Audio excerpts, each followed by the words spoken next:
domestic markets for their crops. And one place to start would be where the Biden administration came up short with RVOs, only 3 1/10 billion over a 3-year period of time on biodiesel, to make that 5.3 as far as you can see into the future.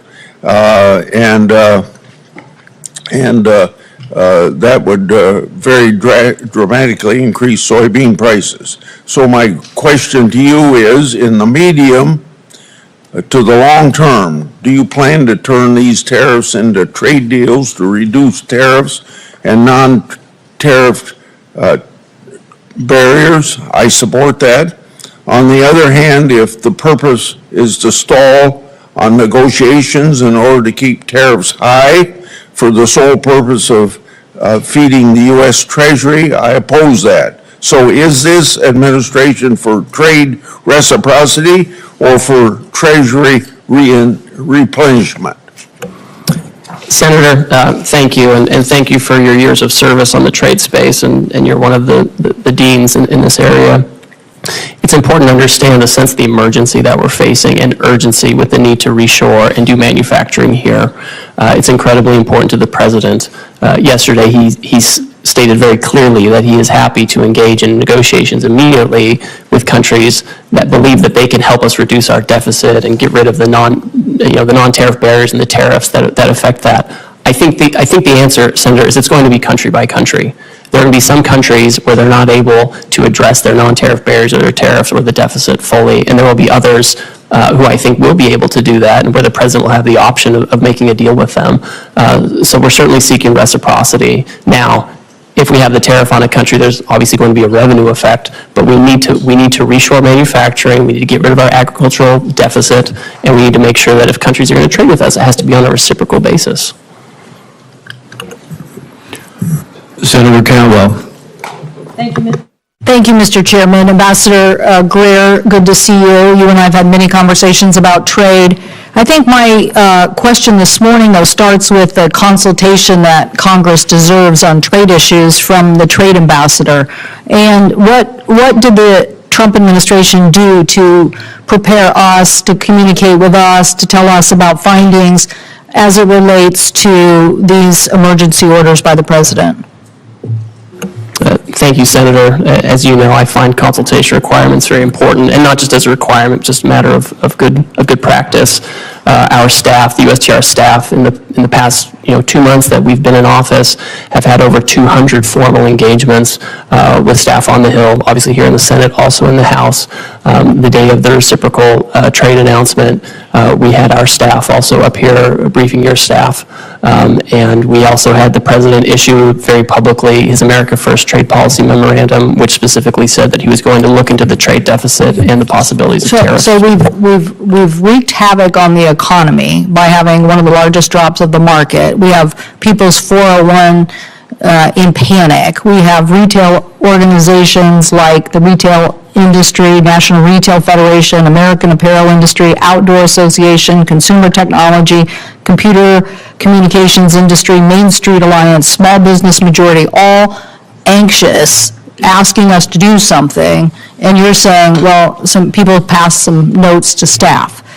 What the requirement is, and this is where I believe the President has misconstructed and actually exploited this authority, is not communicated to us, nor these interest groups that are now panicked over the effect of tariffs. So I would say that the skill set of a USTR office or even a Treasury Secretary could have opened these conversations with these countries without the tariffs, and saved a lot of people a lot of pain and anguish. I worry that this trust issue, because I have a different worldview, that we should be building alliances as a way to counter China, that the alliance building process now will become harder, and people are going to wonder, well, is the United States going to pull another fast one again and just wreak havoc, when in reality, countering China with a tech NATO or something like that is a more powerful tool. Do you have a comment about that? I do, and I think we do need to be thoughtful about this. I think what we can't do is wait. we have had many times in past decades when we have had real robust trade disputes with our partners. Japan in the 80s and early 90s over cars, semiconductors, and they ended reshoring a lot of those factories here. And it didn't make us less of a security partner to Japan. I think we can have these conversations like friends do. And that's what the president said yesterday. He said, listen, China's trying to retaliate. They're taking a different path. But for others who want to have I want to meetings, we'll reclaim my time negotiate. for a second, because I only have 5 minutes, and you have lots of time to answer lots of questions from members. But you can see, all my colleagues, we are thoughtful people with specific issues about our constituencies. I just met with raspberry growers. They're concerned. They want to know if they're going to get some seat on a council so they can have their issues heard. I'm for trade. I represent trade. I represent a trade economy. I represent the success of what innovation and trade get you. But you're coming here this morning with this not only tanking of the market and 401s, now you're coming here telling me that tariff is the tool. And I'm telling you innovation is the tool. You're telling us in your testimony you want a tariff on semiconductors. I'm saying that the last administration and this organization here passed the Chips and Science Act so we could reshore semiconductors here in the United States. So you're not going to win the innovation economy by tariffing semiconductors and reshoring that. I don't know what you think. I'm not trying to get the semiconductor. I want to lead on next generation semiconductor manufacturing, because I'm pretty sure I'm sitting next to the Intel ranking member here who's going to tell me if we don't lead on semiconductor manufacturing and semiconductor next generation technology, then we're not going to be leading in defense or in AI or in anything. So I want to innovate my way to that future, and I want to use the alliance power of different countries to force China and other people to follow us instead of this berating of the American consumer who has to pay the price for this policy. Senator, TSMC has announced a new announcement where they're going to have more investment here in the United States so they can make those things here and have that innovation. Thank you, the people who voted for the Chips and Science Act in the past administration. Thank you for that. We are going to lead on innovation despite this administration. Senator Warner. Well, Ambassador Greer, it's good to see you. And let me, first of all, completely agree with Senator Cantwell. I mean, I just don't get it. The fact on semiconductors, while you gave a small exemption, you didn't exempt GPUs, you didn't exempt lithography equipment, you put a huge hit on Taiwan. Where we need collaboration with the TSMC, I'm baffled. I mean, you're going to hear from me what I'm sure you're hearing from most of us, incredulous about, I think, probably the worst economic policies that I've seen in my lifetime. And the data reflects that. Global tariff of 10 to 50%, on almost every worldwide country. Although, I will note from my Republican colleagues, you'd be probably glad to know that Russia didn't get a tariff increase. I believe that when all these global tariffs go into effect, I think most of them as of midnight tonight, tariff rate will be approximately 23%, highest since 1909. I believe that'll translate into the largest tax increase since 1968. We've seen the numbers of about $4,000 per family cost. Since Inauguration Day, more than $11 trillion have vanished from the market, and I will acknowledge that we've got a little blip today, but I just talked to senior folks in Wall Street, and he described today's market as a good day in hospice.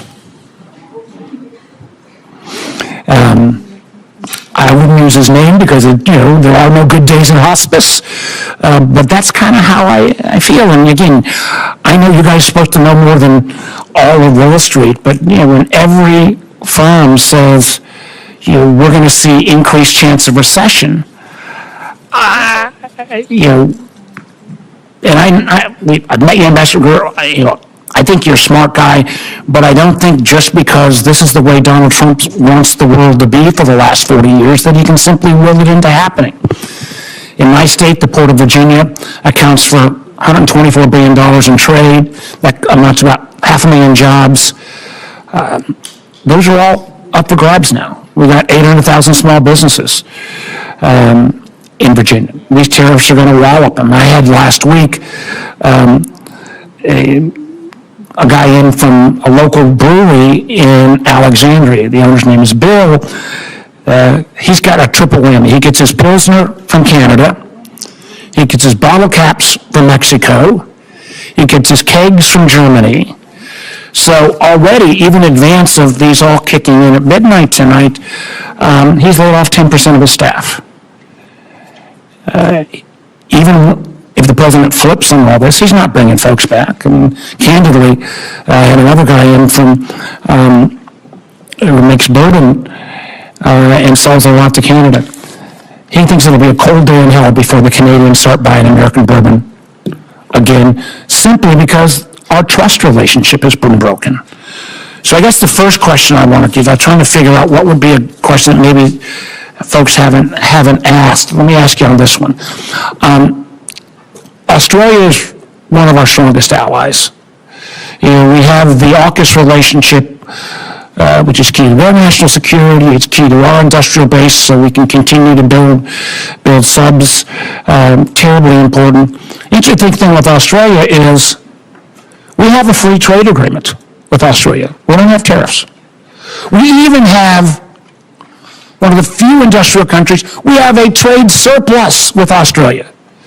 So Ambassador Greer, can you explain to me how it helps America's national security or our trading balance when we have, and I loved your fancy Greek formula, which was basically bad math on steroids formula, how with the trade surplus, with this strong relationship, Australia got hit with a 10% tariff as well?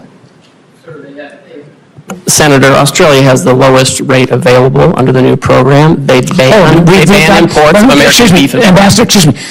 There is a trade, we already have a free trade agreement. We have a trade surplus. So getting the least bad, why did they get whacked in the first place? We're addressing the $1.2 trillion deficit, the largest in human history that President Biden left us with. We should be running up the score in Australia. Ambassador Greer, answer the question on Australia. We have a trade surplus with Australia. We have a free trade agreement. Why? They are a incredibly important national security partner. Why were they whacked with a tariff? Senator, despite the agreement, they ban our beef, they ban our pork, they're getting ready to impose measures on our digital companies. With your Greek letter formula, the fact that we have a trade surplus. We have a global tariff on everything. We're trying to address the $1.2 trillion deficit that Biden left us with. I think that answer, sir, you're a much smarter person than that answer. The idea that we are going to whack friend and foe alike, and particularly friends, with this level is both, I think, insulting to the Australians, undermines our national security, and frankly makes us not a good partner going forward. The lack of trust from friends and allies based upon this ridiculous policy that goes into full effect at midnight tonight is extraordinary. I go back to what the market believers believe today is happening. A good day in hospice. I'm afraid if we keep these tariffs in effect, we're looking like an economy that will be in hospice. Thank you, Mr. Chairman. Senator Daines. Mr. Chairman, thank you. Ambassador Greer, welcome to Capitol Hill. I share the President's determination to end these unfair trade practices, whether they are tariffs or non-tariff barriers. I hope we can avoid an all-out trade war. A trade war will mean higher prices for the American consumer, because I think we could do a little thought exercise at the moment. Who pays these high tariffs? In the short, medium term, it will be the consumer. It will be the consumer. And so I'm worried about the inflationary effect. I'm worried if there is a trade war, that we're going to have markets shutting down for American farmers, ranchers, and manufacturers. I'll give you an example of that here in a moment. But I'm encouraged because the President's announcement has gotten the attention of a lot of countries. I was encouraged to see Kevin Hassett this morning talking about negotiations occurring, looking at President Trump's latest posts on Truth Social, the fact that we've got Koreans now coming to the United States, literally dispatched to engage with us to lower these barriers, tariff and non-tariff, the Japanese, and some 70 countries now that want to come and work and address the issues of the barriers for American companies, American producers doing businesses in their countries with 95% of the world's consumers outside the United States. Critically important. So this is very encouraging. I think that's in part why we're seeing the rebound today in the equity markets, because there's hope that these tariffs are a means and not solely an end. And if that's the case, I think we're on a really good path. This kind of tough position we're taking to actually solve some of these problems in barriers in trade that have been lingering for decades. And President Trump is taking bold leadership to address it, and I'm hoping for a good outcome. My hope is this is a sign of things to come, that these countries will offer major concessions and make historic trade deals with President Trump.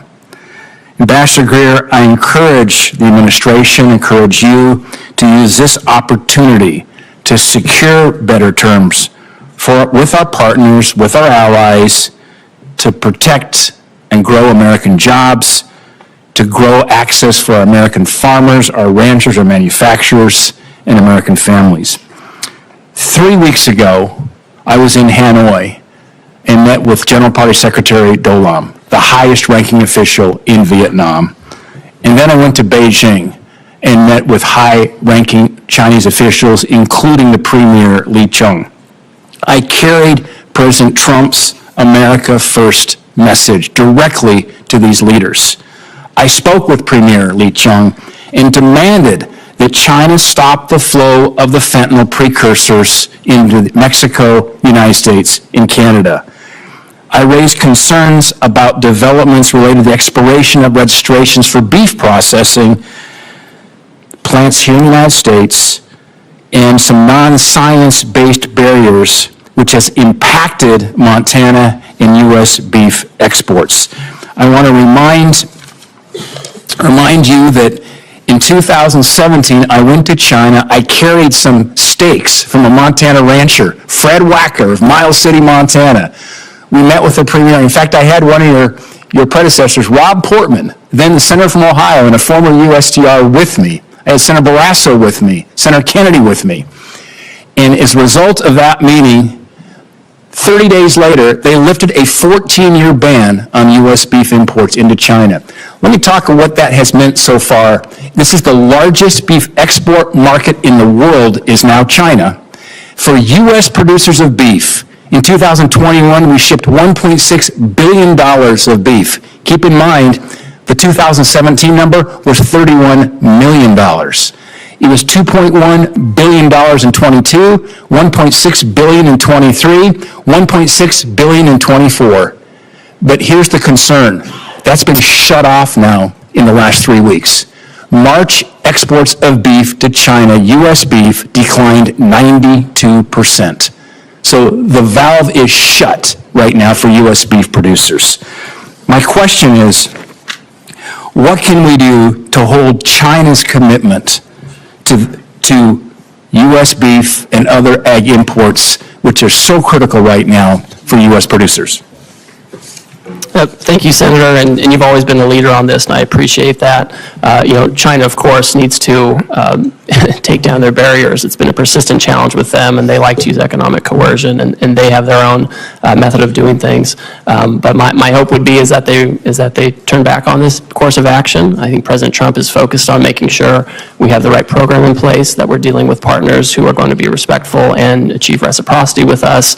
And I think a lot of this is going to be up to the Chinese on how forward-leaning they want to be on having fair trade with us. I'm very sensitive to this issue in particular, and I want to make sure we open up beef markets other places too, so we don't have to be dependent on just one market. Yeah, well, Ambassador Greer, I'm encouraged by the negotiations that are going on as we speak with Japan, with Korea, with some 70 countries who want to now reduce their tariff and non-tariff barriers. This could be absolutely a monumental moment in trade for the United States, and Godspeed. Thank my colleague. Next is Senator Young. Good to have you here, Ambassador Greer, and Let me just begin by commending you. You've been very accessible as we've tried to get some clarity on exactly trade policy and where we're headed and how we expect counterparties to move and all the rest. You returned my phone call immediately, and your team's been in touch with mine, and so just that speaks very well of you and the Trump administration, because this is creating some anxiety. This current tariff posture among some of my constituents. On balance, I would say most of my constituents are supportive, and they recognize that some turbulence might be required in order to end up in a better spot and reset trade relations.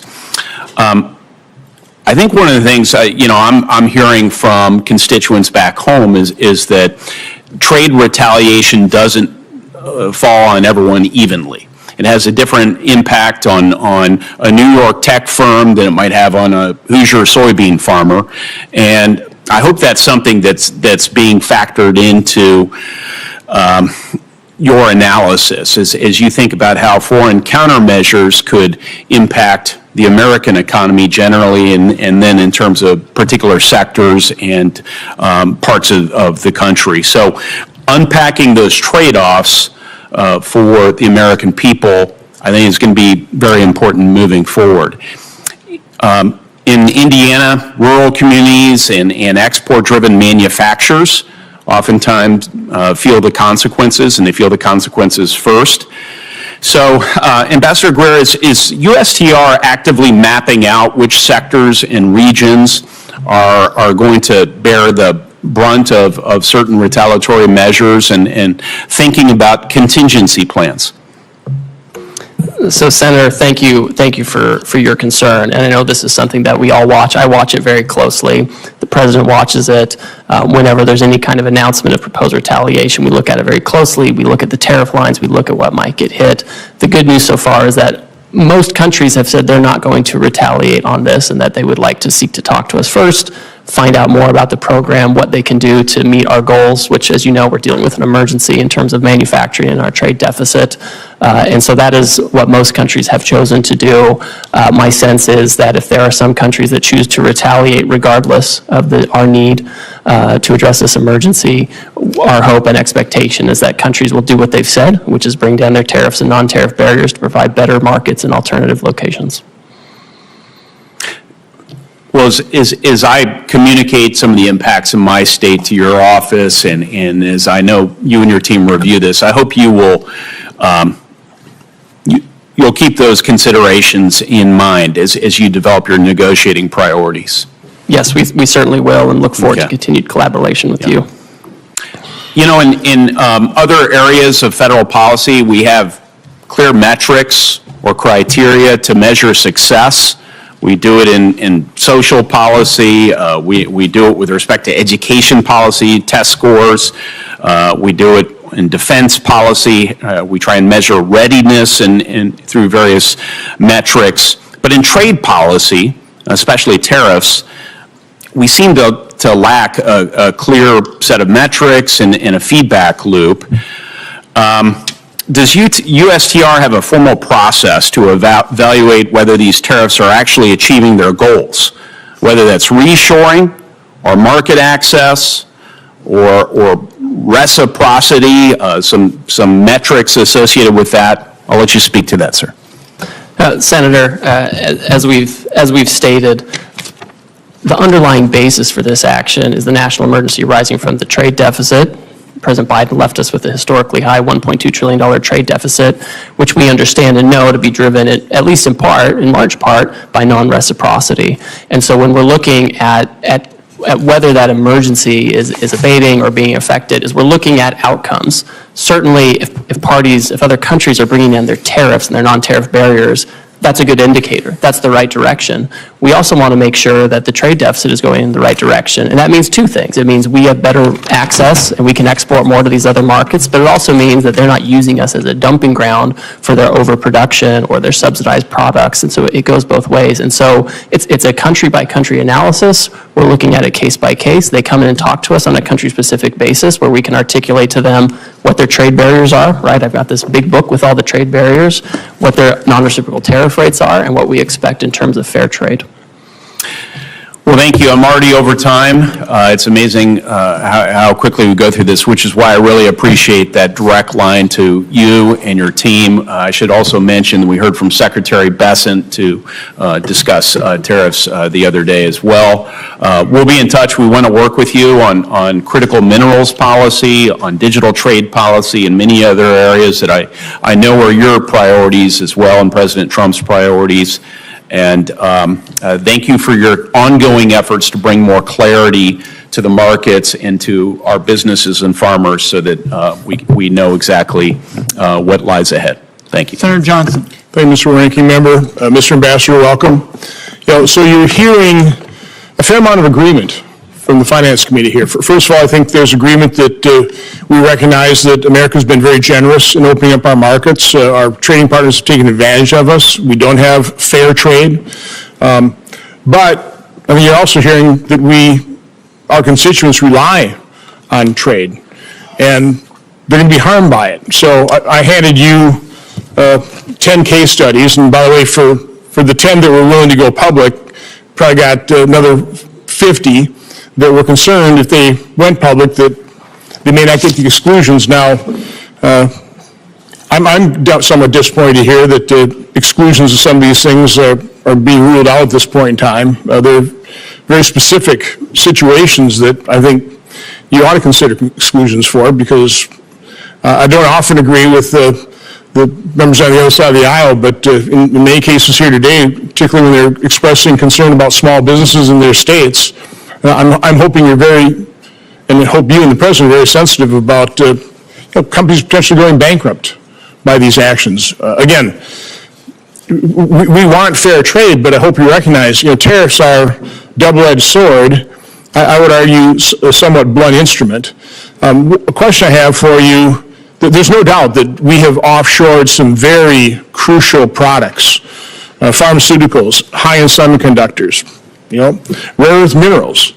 Do you have a list of what those products are that we must, in some way, shape, or form, reshore? Thank you, Senator, and I appreciate the communication we've had, and I've received your letters, and we'll take a close look at those to make sure we're incorporating feedback as we develop the policy.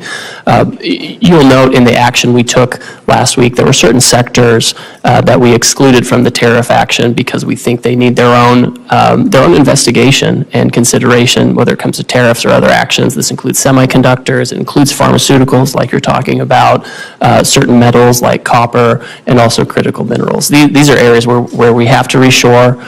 We need to be able to think about the best way to incentivize this. There are things we can do as the executive branch, and there are things that Congress can do, and especially with the tax bill coming up, I think these are the kinds of things where we need to. So you're not using tariffs with pharmaceuticals and semiconductors or rare earth minerals? So right now they're not subject to a tariff. Because you want them brought in here because they're crucial. There are other products that are also crucial that you are applying tariffs to. So we are doing investigations right now, and we're considering, with respect to pharmaceuticals and semiconductors, the President's been very clear about this. He said it several times, because tariffs are a tool that can be used to create incentives. What we can't have is the status quo. The status quo does not work. Do you believe a trade deficit is just per se always bad? I think the situation, what we have, Senator, is a large and persistent trade deficit. In normal economic structures and normal markets, you would have a deficit one year that's, or a surplus one year. But what we have is a structural, persistent, and growing deficit. And as a result, offshore some crucial Yes, products. that's a big part of it. Yes, but do you want to onshore, for example, very high labor content products when, by the way, we're pretty low unemployment rate. I mean, when I went to college, 5% was full employment. We're at 4.2. I've been in manufacturing since, late 70s. You couldn't hire enough people in manufacturing back then. Situations even got worse. So I would argue that I'm far more concerned about our budget deficit of $2 trillion. And I realize the trade deficit, we have problems with that. But I think a bigger problem is we don't have enough workers. So are you factoring that into your calculation in terms of what you're actually trying to accomplish here? I mean, all for bringing back these crucial products so that we don't have national security issues with the things that we can't manufacture. But again, I don't want to bring back high labor content. Now I want to diversify our supply chain. It's bad to have that all in China, as we saw certainly with PPE, but a diversified supply chain around the world, because I think trade is a win-win situation. It should be.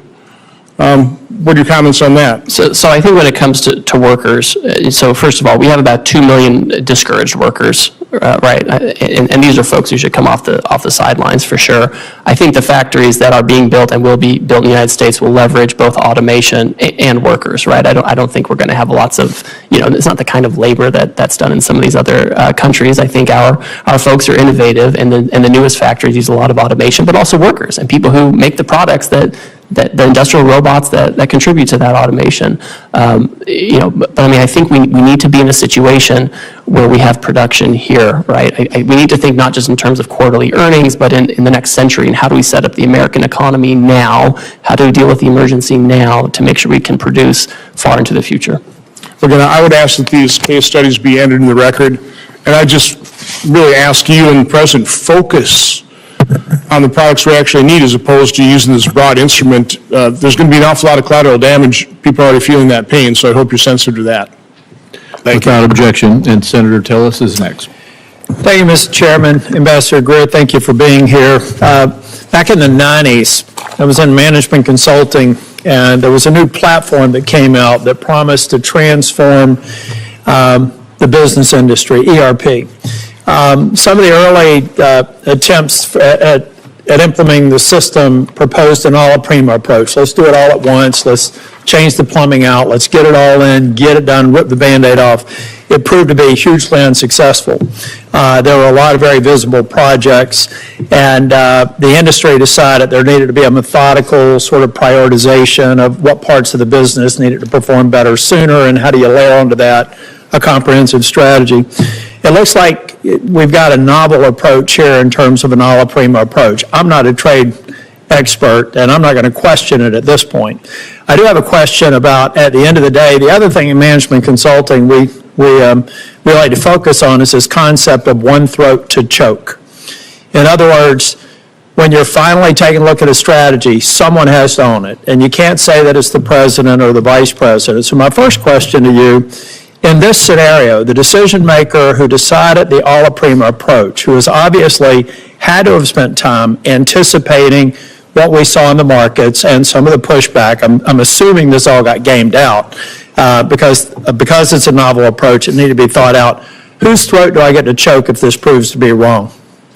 Well, Senator, you can certainly always talk to me, but are you at the tip of the spear? Well, I'm at the tip of the spear for certainly. Did you propose the a la prima approach? So, first of all, I would push back, Senator, just a little bit on this. For now, we've excluded pharmaceuticals and semiconductors to take a different kind of approach. So let me get and we've excluded question. USMCA. Section 232 and 301, we know particularly Section 232 is still on aluminum. Section 301 is Chinese imports, where there's no other provider. I overheard you say that maybe, I thought I heard you say in response to another question, that for the near term there won't be any exclusions. Is that true of China, where they have said the U.S. is unilaterally bullying and completely groundless and they're going to fight to the end?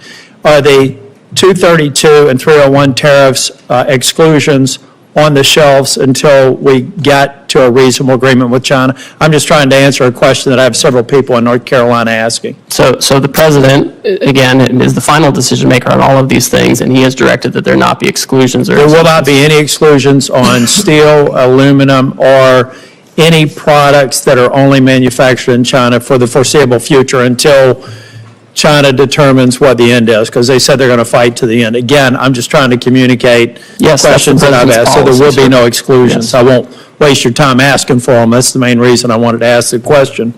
So again, I'm just trying to get my head around the logic of an alla prima approach, and I'm waiting to be, I'm waiting to see it be successful. But it just seems like we've decided to begin a trade war on all fronts.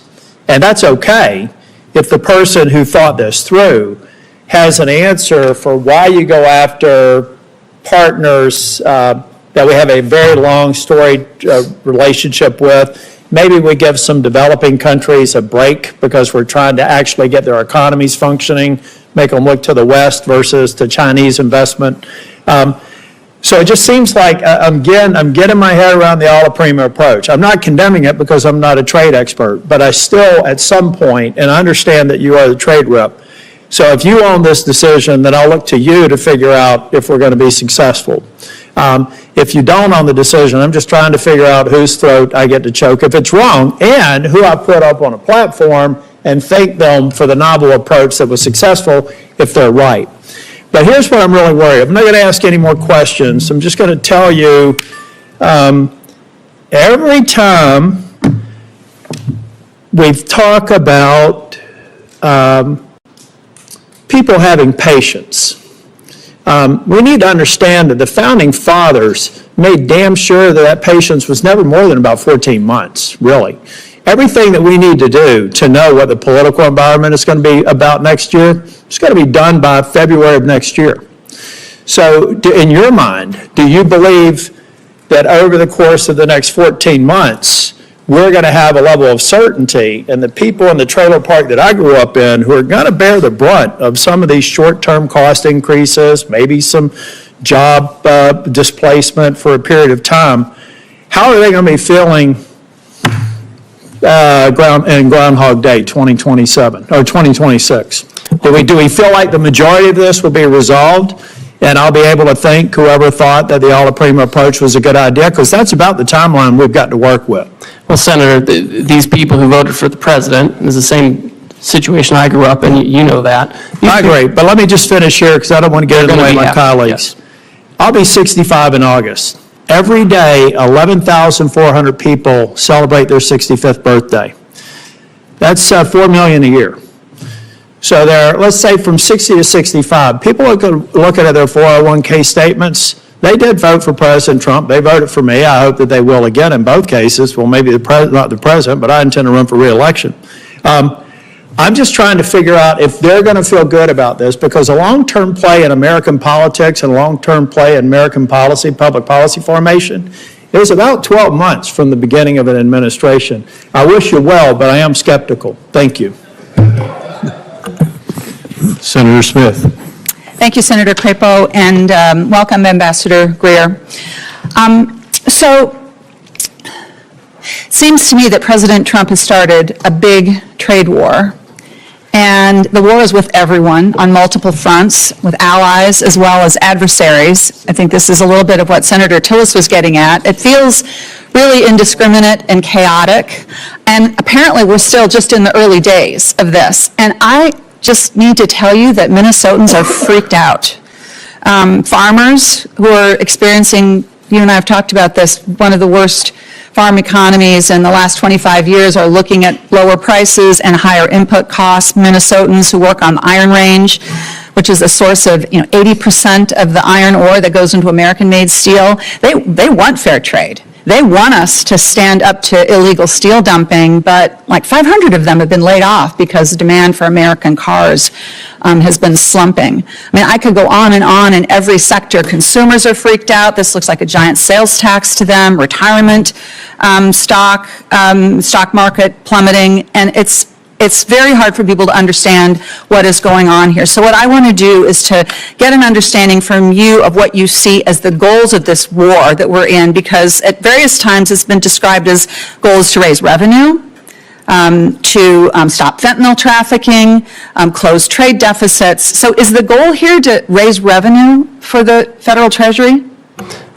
Senator, this is not a trade war. We have, most countries have said they're not going to retaliate. We have an underlying emergency. The goal of this, of the trade deficit, where President Biden left us with a $1.2 trillion trade deficit, and the goal is to address that, and the offshoring that led to that, and the non-reciprocal treatment that led to that. That's the goal. Certainly, there's a tariff revenue effect. If the countries do not do this, then they will be subject to the tariff. They'll have a tariff on foreign goods instead of American-made goods. If the goal is to close trade deficits, then that would mean that the tariffs are a negotiating tool here. Is that right? Is that how you see it? So the Or are you tariff. trying to use them to, Well, it can go both ways, Senator. So on the first, we've talked a lot about negotiations because a lot of these countries, they have closed off markets to our exports in unfair ways. They've done it for decades, and nothing has persuaded them. Sitting down, talking nicely hasn't persuaded them. but if you were trying to, so I'm all for Right. fair trade. And I'm all for the idea that if somebody is not trading fairly with us, if they're not giving us fair markets, then we need to have a strategy to go after that. But yet this is a blanket approach. It's an across-the-board approach, which is going to contribute to raising costs, and that's why it just feels, I think, so chaotic to people. Well, the trade deficit is a global issue. So you can't, if you're trying to get the trade deficit, you can't just pick one or two countries and say, we're going to do this and become Swiss cheese. Like that would not be coherent. What's coherent is a global approach to what's a global issue, to take these countries, country by country, figure out how we can address our trade deficit with them and address trade market barriers with them. And that's the right approach, and that's what's happening. That's what the president's directed. But I mean, as Senator Warner was pointing out, I guess it's a floor, you could call it, a 10% tariff, even with countries where we have a trade surplus. And by the way, this formula that the administration used to assign this so-called reciprocal tariff it just seems so arbitrary. I mean, where did that formula come from? It's straightforward and it's common sense. It came from White House economists, and they proposed that looking at a country's trade deficit is a good approximation of the net effect of the unfairness, of the higher tariff rates, the higher trade barriers, the unfair trade practices, the dumping, the subsidies, all of that. And that's how you can capture that. Well, so would you adapt that because it's based on 1 year, and of course, trade surpluses, deficits can vary quite a bit from year to year. Would your plan be to change it if you get new yearly data? And that would suggest, I guess, that the tariffs would be in place for a long time. Well, we need to assess. Again, I think it becomes country by country. We have the baseline 10% to make sure there's no arbitraging of different jurisdictions. And all these countries that are subject to the highest rates, most of them have already come to talk to us about how to get it down. I mean, we have to take this step by step. We have to take it country by country to address these issues. The status quo just won't work anymore, and we can't do it piecemeal. I'm not arguing for the status quo, Ambassador. I'm not arguing for the status quo, but I am questioning the rationality of this policy that is it's so chaotic, and it seems so arbitrary.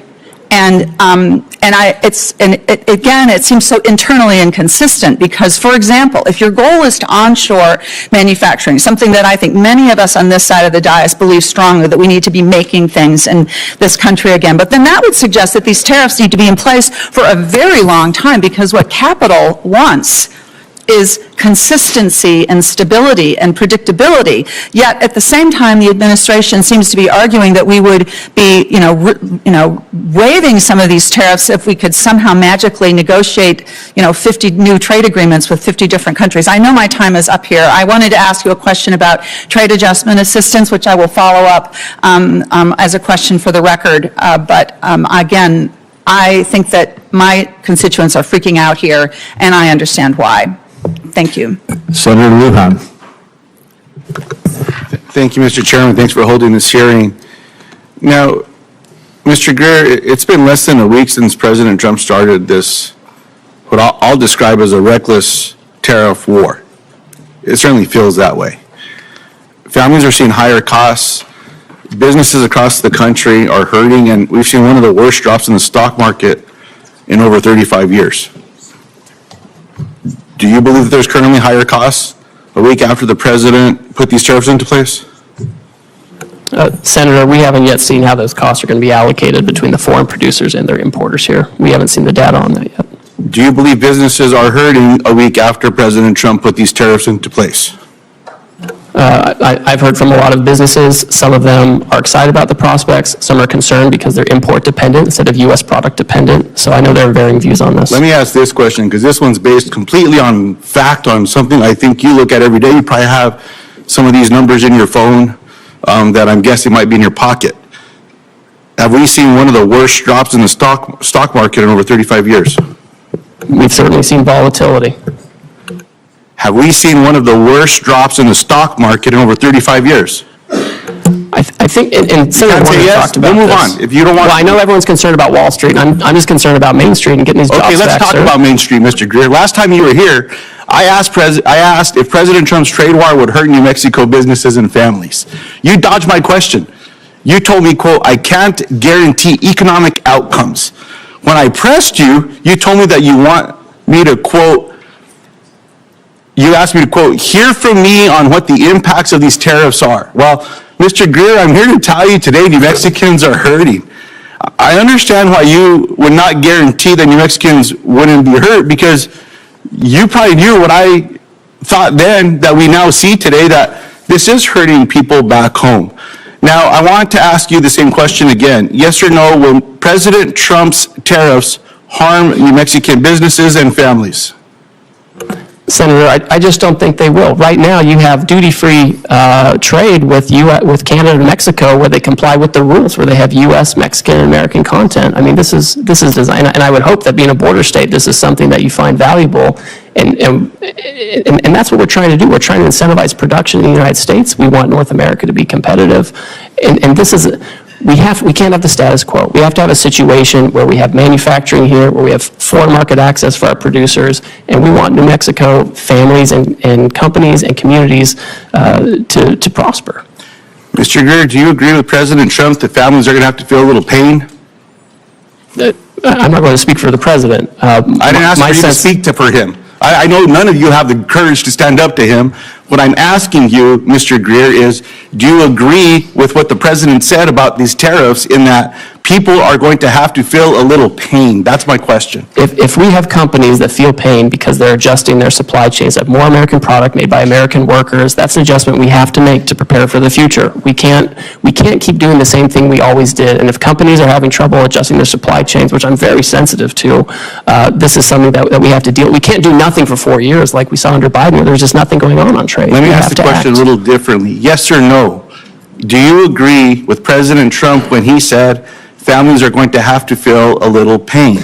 Of course, I agree with the president. Thank you very much. But I expect that the jobs we see for manufacturing is going to far outweigh anything. Time, sir. So look, economists are predicting that Trump's trade war is going to cost American families about $4,000 per year.